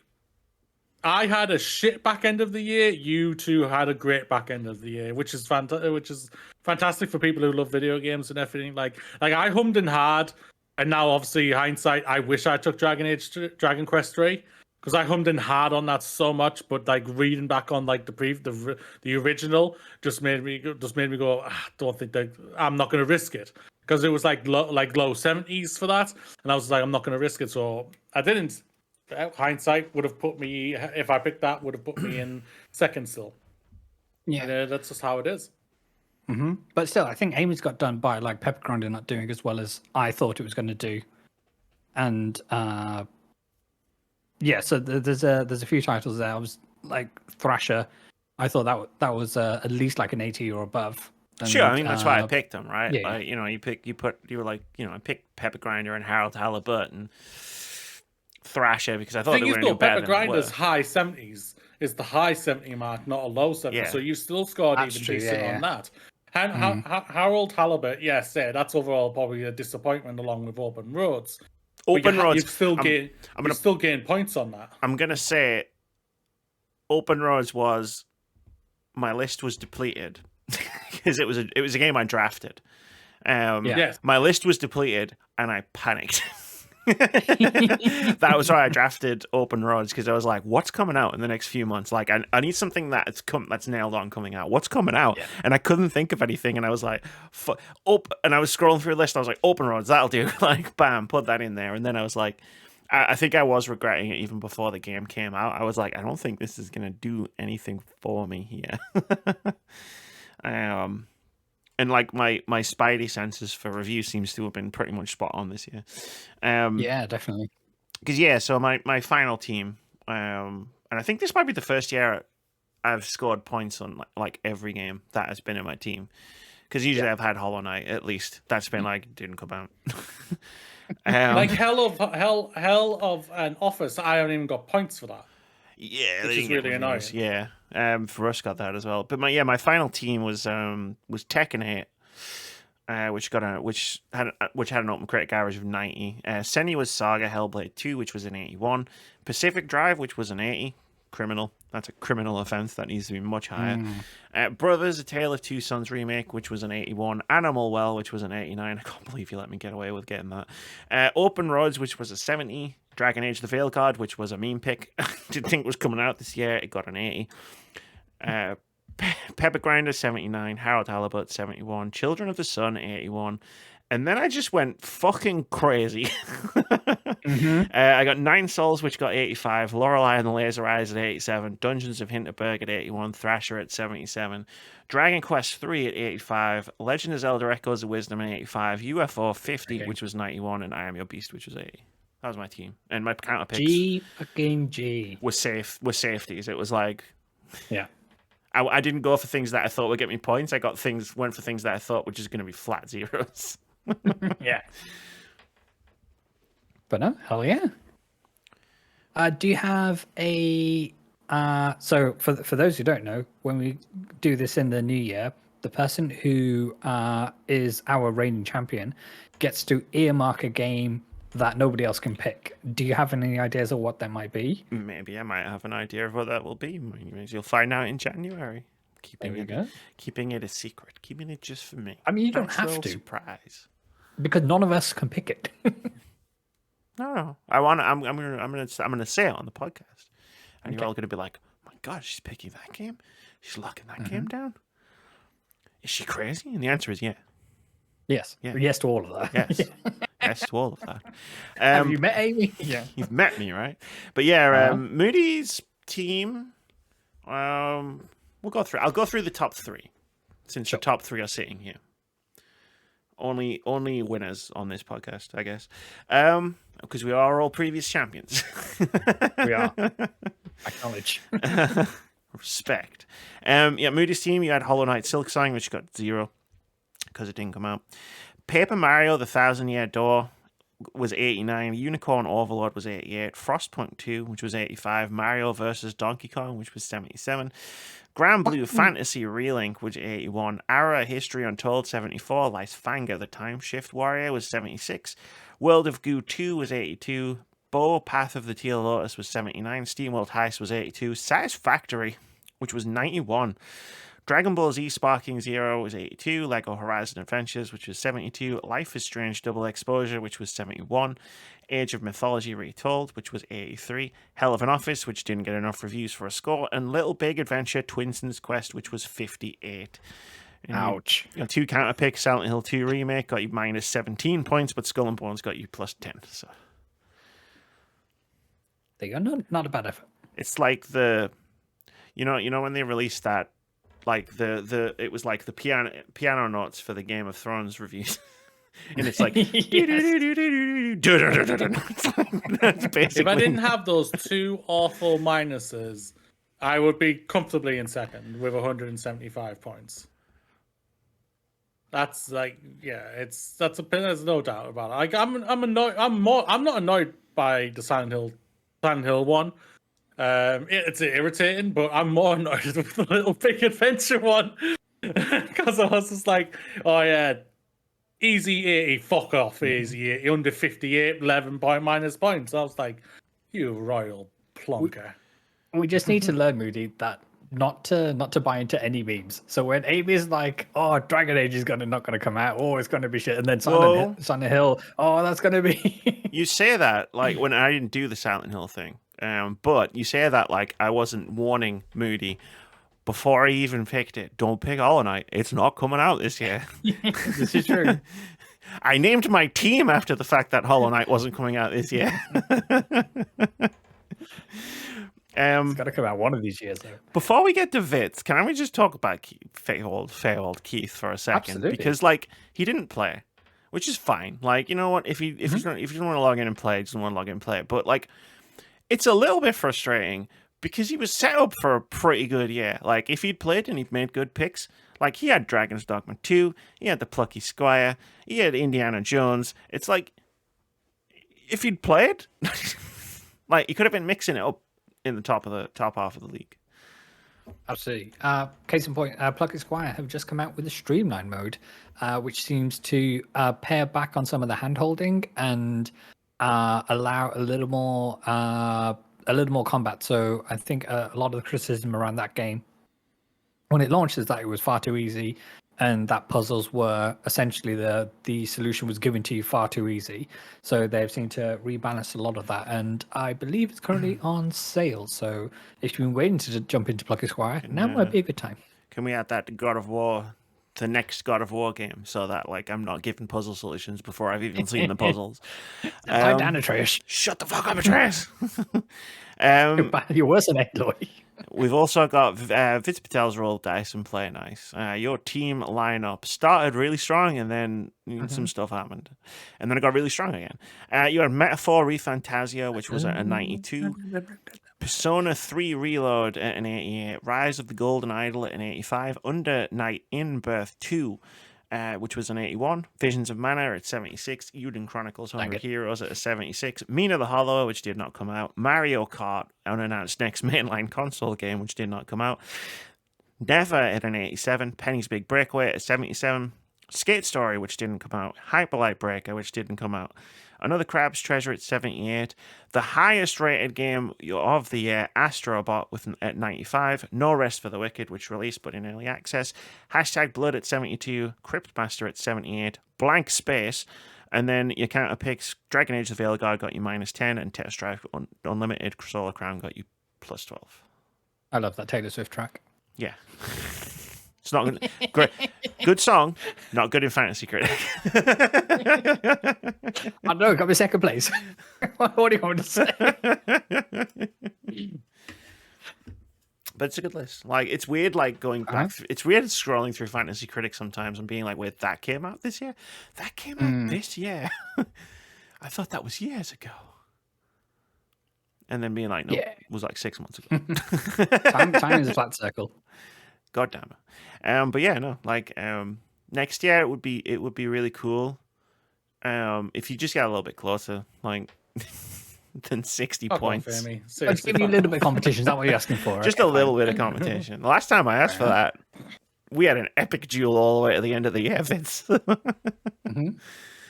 It came down to less than a point. Sure did. And me trying to guilt trip reviewers and giving out Highland Song a higher review. Just one. I just need one 10 out of 10. Come on, please. Anyone. But yeah, that was Fantasy Critic. Oh yeah, it's a fun game. It is. It's a fun game. We need to look forward to the next installment early next year. Yeah, we need to talk more about it as the year goes on next year. Dive into we just have such great podcasts that there isn't often any time to check in. I had a thought about that. Maybe we should bring it into the instead of just having it as a thing that sits at the bottom and then we always run out of time. Like, let's just make it like someone can pick it as a topic if they want to talk about it. Yeah, like kind of thing. Like, because then or we just have it as a topic once a month without fail.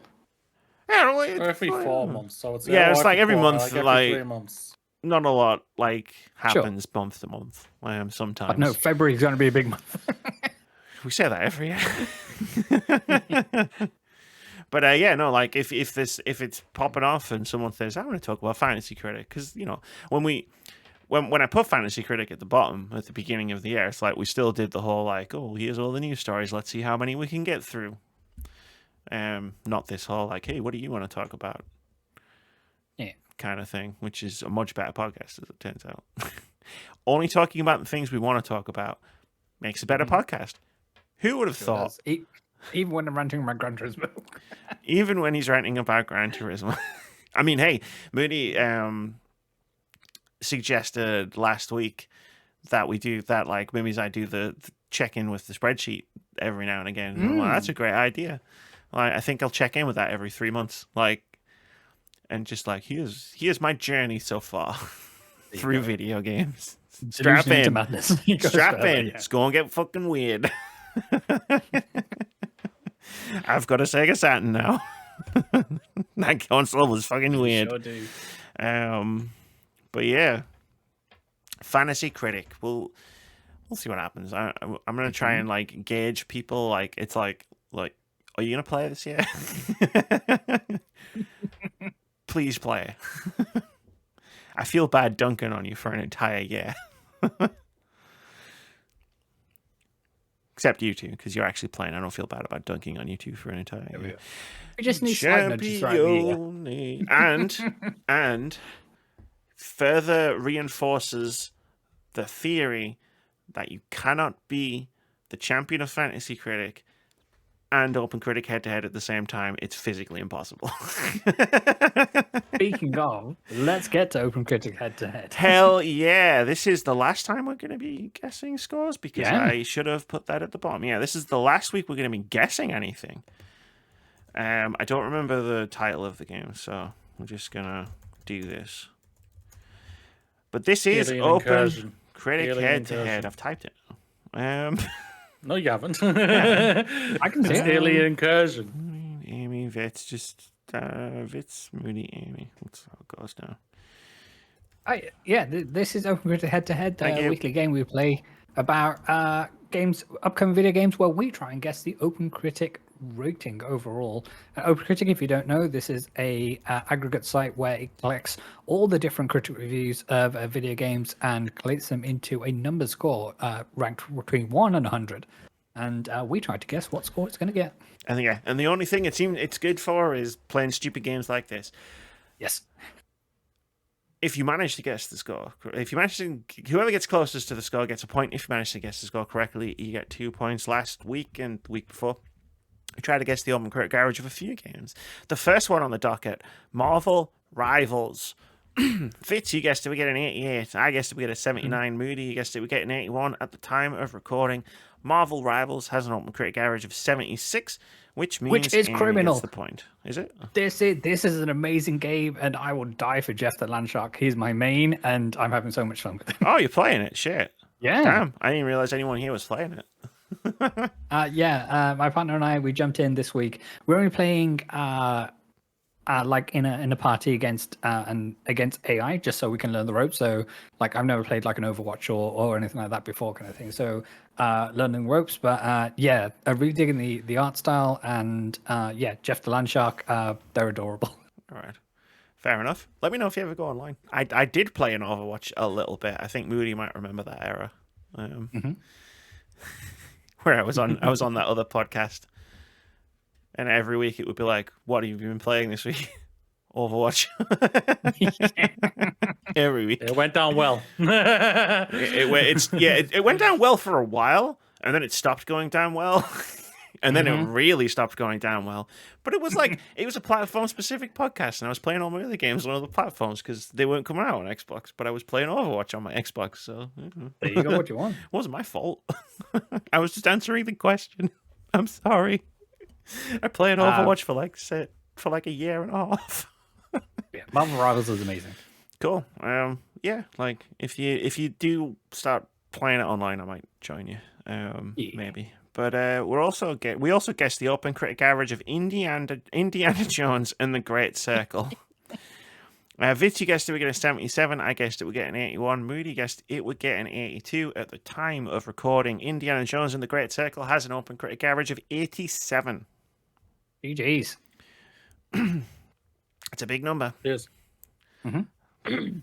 Oh, and Moody gets a point for that. I mean, yeah, Moody needs the points like desperately, like to Desperately. It was super close, like all year. So fucking close. It was like nipping at his heels, right? Like, but yeah, no, like Indiana Jones and the Great Circle. I saw people talking about it, and it did sort of it didn't, like I said, it didn't inspire me to want to check the game out for 10 seconds, and then I realized I couldn't, and then I was like, okay, well that's gone now, because like it is coming out on PS5 next year. Yeah, but next year. Yeah. It's one of those things where it's like the mood struck. I just finished Nier Automata, so it was like I'm not playing anything at the minute. And then obviously the mood dissipated. I moved on and played other stuff because I couldn't play Indiana Jones. And then it's like, okay, so it's coming out in April, let's say, and it's like cool, but all of those same conditions still have to apply. It's like not playing anything. Kind of feel like playing Indiana Jones. Once again, it's like it's not just like, oh, it's out. Well, I guess I'll play it now. It's like, am I still in the mood for it? Am I playing anything currently? Is there anything imminent? Is Hollow Knight finally coming out? Like, there's a lot of things that have to align. So it is one of those things where it's like, I was interested, but you missed your shot by having those ridiculous PC specs. Todd Howard is all over this game, and if he got people to upgrade their PC when it comes to Starfield, because that's the only way to make it run, he's doing the same shit with this game too. I saw those glitch compilations, Vitz. I don't think he convinced many people to upgrade their PCs for Starfield. Oh no, he's a snake oil salesman for sure. But yeah, I think he's doing people the just same try shit to again. play it anyway. It reminds me of when I played Mafia 3, right? And Mafia 3 came out. It was buggy. But this, spoiler, this was how I found out my PC cooler was broken. Because I started the game up, did the intro, the cutscene and all that, and then you get into the game, and it's like you have to drive from one place to the other. And I was driving, and then I was like, you have to like don't get caught by the cops. I'm like, okay, so I'm gonna follow like the road rules. Yeah. And then I stopped at all these cars stopped at traffic lights, and I stopped behind the car, and I was like, okay, just wait. And then like cars started behaving a little bit erratically all around me, and I was like, it's a bit weird. But I've heard the game's buggy, so roll with it. Just roll with it. Yeah. And then they were just getting worse and worse. Cars started driving around in circles. Everything was Cars started crashing into each other, and they were all moving at like 5 miles an hour or something at this interchange. And I was just like, what the fuck is going on? And like, I posted a video of it online and everything. I was like, what the hell? And then I got one of those programs where it tells you like all the information about your system, and my CPU is at like 100 degrees. That's not good. And I was like, oh, maybe this is why. And I like popped it off and the fan wasn't working anymore. And I was like, oh, it's one of the only times where I've retracted a review of a game where I was like, I apologize to Mafia 3. You were not as buggy as I thought you were. Having said that, if your PC is featuring similar issues to my PC, then it is a representation review. Yeah. It's like that game was still a buggy fucking mess either way, Mafia 3. Oh no, it was, but it was like I misrepresented it because my processor was basically not functioning. So it was one of those. It was like the only time I've ever retracted a review because I was like, yeah, no, sorry. My PC was broke. It turns out. Oops.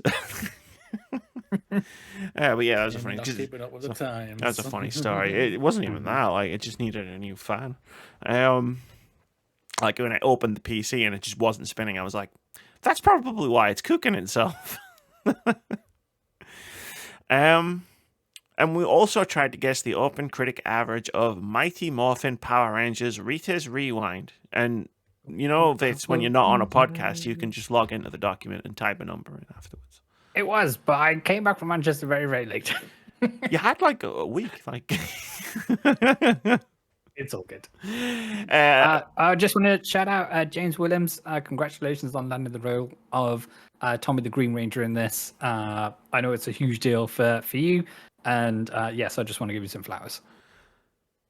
Congratulations. Yeah, Moody guessed it with a 76. I guessed it would get an 82. Vitz guessed it would get an XX. And at the time of recording, Mighty Morphin Power Rangers Rita's Rewind has an OpenCritic average of 70. Which means, in many ways, is an XX. It would get you 0 points in Fantasy Critic. All right, well, let me just read there. Vitz guessed it would get a 0. Bit harsh, if I do say so myself. Even Fast and Furious got 28. Aye. That was my Alpha 5, everybody. Aye. Exactly. I've watched Power Rangers. I know what's up. Which means Moody gets the point, which puts the current scores going into the final week with one game remaining. Amy 35, Moody 48, Vitz 28. Yay! And 6 draws. Get dunked on draws. So do you want to do your victory thing this week, or do you want to save it for next week? I'm not going to do a victory thing, but okay. Bullshit. Every time you've ever won anything, you've had a thing. You've done a victory lap. Do you want to wait until you get the points for Alien Incursion? Just get a perfect score rounded up to just top 50. Amy, do you think Moody makes do you think he makes a worse loser or a worse winner? He's definitely a worse winner. Like, as someone who's I am a terrible fucking winner. As someone who's like seen both sides of him, right? Like he's been a Fantasy Critic champion before. He's also been a Fantasy Critic loser before, and same with OpenCritic. It's like he's a worse winner. Like, he's insufferable when he wins. But the thing is, I hate losing if I'm not enjoying myself. That's the thing about it. So, like, yeah, it's a really weird thing. But yeah, winner, I'm a terrible winner. Even I admit that. I mean, I'm not a great winner. Like, let's be fair. Like, yeah. I mean, look at what just happened. But yeah, come on, can you make it slightly harder for me? like, can I have a challenge, please? Like, kick the difficulty up. And AB cried because there's no more worlds left to conquer. No, I'll regret those words next year, like I did last time, because I did the exact same spiel 2 years ago when you joined the game, Vitz, and I regretted those words. There you go. And I mean, so... when Moody won, just to give some full balance, when Moody won Fantasy Critic, he fucking buried me. It wasn't even close. You admit yourself you memed that year. I didn't meme that year. What happened? I memed at the very end with my last game, but like I had a year where my entire middle of my pack just collapsed in on itself. Like I had like 6 games all come out like in a run that had like didn't even get into double digits. But I still try to finish. I was still trying my hardest to finish second that year. The last game we're going to guess for OpenCritic Head-To-Head for 2024 is Alien Incursion, which is the VR Alien game that's coming out on PSVR 2. And remember it existed. It's an interesting one, this. So VR titles tend to review a little lower or a little higher, and it's all dependent on how tolerant the reviewer is to have they got VR legs or not. I think a lot of it comes down to whether it's going to make these poor reviewers vom. I am going to go with a score of 78, please. 78 for Vitz. Moody, what do you got? Alien Incursion. I've already won, so fuck it. 90. If you still had a VR headset, would you play this? No. Fuck no. No. I saw Alien Isolation on VR. Fuck that. Yeah. I think I still think about that sometimes. Yeah, that was a funny EGX. A funny EGX. I specifically asked them to put me in Alien Isolation. Like, that was like you did that to yourself. It was an Oculus Quest stand. It wasn't the Alien Isolation stand. And there was like 10 different games there. And like, you'd think I played it in VR. It was the worst, most terrifying thing that's ever happened to me. And you'd think lesson learned, right?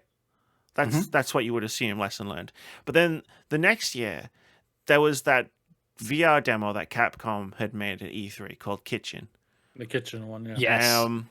And like it was like Resi 7. It was. You didn't. It was Resi 7. It was Resi 7, know, but they didn't know that at the time. It was just like it got like it was that thing people talked about in Hush Whispers, where it was like because there was no footage, they didn't release trailers, nothing. It was just a thing that some people experienced, and it was like, did you play the Kitchen? Like, do you play? So then I went. That's way through. Yeah. I went to EGX and I played. Fucking, I don't even remember what the fuck it was because you booked a time slot, you got a random game, and then I went back the next day and I was like, look, like I'll sit and wait in the waiting area, but if you've got any space, can I have a go in Kitchen? And they were like, okay, go and sit on the beanbags and stuff. And I went and sat on the beanbags, and then they put me in Kitchen. The dude put the PSVR on my face and went, here's your controllers. And I was like, I made a horrible, terrible mistake. Yes. But there's people watching and I can't back out now. So I did that. Yeah, we just have to go all in. Yeah. And you think, twice. That's definitely lesson learned. And then at EGX, 2 years later, I booked in, I did some fucking bullshit game, I don't remember what it was. But they had Resident Evil 7 playable in VR. So I went back to the stand and I was like, please let me play Resident Evil 7 in VR. Pretty please. go and sit in the beanbag area. Yeah. And I'm sitting there and I'm waiting. And there's this guy dressed as Chris Redfield. I'm like, I know what you're here for. Like, we had this bonding moment where I was like, Yeah. And I was the last person to go in, and like headset goes on, blah blah blah, and I'm like, I've made a horrible, terrible mistake. Which section of the game was did they give It's you? it was a specific demo. It was called the Lantern demo. They actually released it, I think, on the console later. But it was where you go into the house with Marguerite, the cabin bit. Okay, yeah. And so you get the massive jump scares where you like, you open the door and she's like, "Fuck you," or whatever she says, and you're like, "Oh shit," and you fall in the hole, and then you crawl through the hole, and then she comes out of the darkness at you. And what I didn't know at the time was, Morgan, the community manager, or one of the community managers for Capcom UK, was like, "Do you mind if we film this?" I was like, "Whatever." I'm used to being filmed. It's fine. They made a compilation of everybody's reactions to the Resident Evil VR jump scare that went on Twitter, and I made that compilation at the end. Amazing. Because I had the biggest reaction of everybody at the thing, because I jumped, swore visibly, like there was no audio on this clip, but you can visibly see what I said, and punched the air. Yes. So I had the most epic Everyone's got a plan reaction until they get punched in the face, and that's what you. Yeah, I was like, "Oh shit!" It wasn't even with move controllers; it was with the DualShock. And I still went for it. Sorry, that was a hell of a tangent. Alien Incursion. Like, again, Alien Isolation was the scariest, most awful thing I ever did in VR. So I think it's going to rank quite highly. I think just the Alien in VR is enough to be like, this is a top tier horror game. So I'm going to say, fuck it, Moody's already won. 91. There you go. Respect. Awesome. Yeah, but no, like VR's great. I just wish it was like more affordable. But you'll notice, Vitz, you were off last week. You'll notice I've adapted the podcast show notes. I see. It is officially Moody's time to shine. So, hello, everybody. Today, be proud. You made it. Another day's behind you. Another week has passed. You are doing the absolute best. You are truly good enough. We all believe in you. One step at a time, one day at a time, one dream at a time. Get up, stand up, jump up high, and high five that sky, because you are good enough and you made it. Live long and prosper. I'm looking forward to you doing this in Japanese in a few months. Fuck that.